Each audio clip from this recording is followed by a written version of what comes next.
చేస్తున్నారు.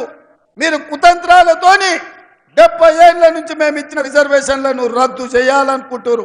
అందుకే కేంద్ర ప్రభుత్వంలో 30 లక్షల ప్రభుత్వ ఉద్యోగాలు ఖాళీలున్నా వాటిని భర్తీ చేయకుండా పక్కన పెట్టిండ్రు. ఎస్సీ ఎస్టీ పిల్లలకు చదువుకున్న వాళ్ళకు అన్యాయం చేస్తుండ్రు.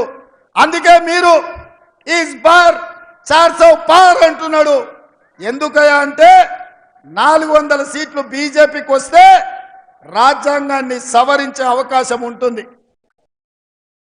3 2 వంతుల మెజారిటీ బీజేపీకి వస్తే ఎట్లయితే 370 ఆర్టికల్, ట్రిపుల్ తలాక్, సిటిజన్ అమెండ్మెంట్ యాక్ట్, అదేవిధంగా యూనిఫామ్ సివిల్ కోడ్, నోట్ల రద్దు, జిఎస్టి, రైతు వ్యతిరేక నల్ల చట్టాలు ఎట్లయితే పార్లమెంటులో ఆమోదించిండ్రో ఈ ఎన్నికలు జరిగిన ఎంబడే బీజేపీ ఒకవేళ ప్రభుత్వంలోకి వస్తే ఎస్సీ ఎస్టీ బీసీ రిజర్వేషన్లు రద్దయితాయి. మిత్రులరా, ఇవాళ మండల్ కమిషన్ ఇచ్చిన నివేదిక ప్రకారం బీసీ జనాభాను లెక్క కట్టండి, 27% నుంచి బీసీ రిజర్వేషన్లు పెంచండి అని సుప్రీంకోర్టు ఆదేశాలు ఇచ్చింది.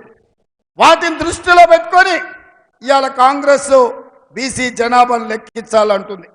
ఎందుకు బీజేపీ బీసీ జనాభాను లెక్కలు వేయొద్దు అంటుంది? నరేంద్ర మోడీ సమాధానం చెప్పాలి. నరేంద్ర మోడీ గారు ఇవాళ రేపో మన గడ్డ మీద కాలు పెడుతుండు.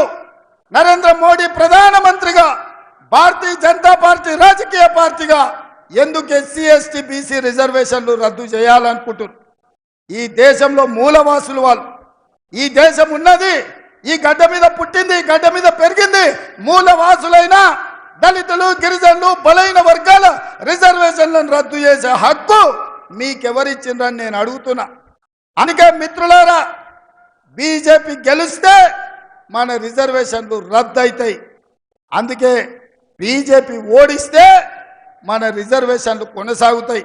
ఈ ఎన్నికల్లో ప్రజలు ఓడాలన్నా బీజేపీ ఓడాలన్నా మీరు ఒక్కసారి ఆలోచన చెయ్యండి. అందుకే ఈ వేదిక మీద నుంచి తెలంగాణ సమాజంలో ఉన్న 50 లక్షల నిరుద్యోగ యువకులకు, ముఖ్యంగా దళితులకు, గిరిజనులకు, బలైన వర్గాల బిడ్డలకు నేను విజ్ఞప్తి చేస్తున్నా. ప్రమాదం పొంచి ఉన్నది. ఎన్నికలైనంబడే నరేంద్ర మోడీ దళితులు, గిరిజనులు, బలైన వర్గాల మీద సర్జికల్ స్ట్రైక్ చేస్తాడు. మీ రిజర్వేషన్లు రద్దు చేస్తాడు. నేను ఎందుకు ఇంత గట్టిగా చెప్తున్నా అంటే నరేంద్ర మోడీ, అమిత్ షా రిజర్వేషన్లు రద్దు చేస్తారని నేను 2-3 టీవీలలో మాట్లాడినా, 2-3 వేదికల మీద నుంచి